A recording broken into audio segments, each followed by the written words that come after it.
Un disciple dit à son maître: Je viens de me lancer dans le ministère. S'il vous plaît, enseignez-moi. Le maître lui demanda: As-tu mangé ton bol de riz? Le disciple répondit: J'ai mangé. Alors, tu ferais mieux de laver ton bol. À cet instant, le disciple fut illuminé. Le message de l'histoire est la suivante. Ne vous embêtez pas à trop réfléchir au sens de la vie. Contentez-vous de laver votre bol. Et dans cet acte, vous trouverez tout ce dont vous avez besoin. Nous pensons que c'est nécessaire, mais la plupart du temps, il n'est pas nécessaire de penser, de planifier ou de stratégier.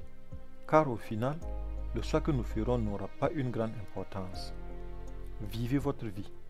Voici 4 points qui illustrent l'histoire et qui rendront votre vie plus significative. Premièrement, la présence à l'instant T. La demande du disciple d'être enseigné est accueillie par une simple question sur le fait d'avoir mangé ou non son bol de riz. Cette question en apparence banale sert à ramener l'attention du disciple à l'instant présent. Elle nous rappelle que parfois, les leçons les plus significatives se trouvent dans les activités ordinaires de la vie quotidienne. Deuxièmement, l'action plutôt que la rumination. La réponse du maître « Tu ferais mieux de laver ton bol » souligne l'idée que l'action renferme souvent plus de sagesse que des réflexions interminables. Au lieu de se perdre dans les complexités des questions de la vie, prendre une mesure simple comme laver un bol peut conduire à un sentiment de but et de satisfaction. Troisièmement, embrasser la simplicité.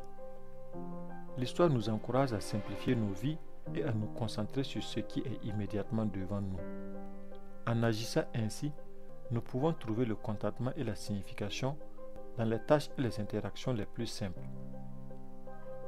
Elle nous rappelle que nous n'avons pas toujours besoin de grands projets ou de projets bien avisés pour vivre une vie épanouissante. Et quatrièmement, renoncer à la suranalyse. Trop réfléchir et analyser chaque aspect de la vie peut entraîner de l'anxiété et de l'indécision. L'enseignement du maître suggère que nous devrions faire davantage confiance à nos instincts et ne pas lutter excessivement pour chaque choix. Parfois, il suffit de prendre la prochaine étape, quelle qu'elle soit, et d'apprendre de l'expérience.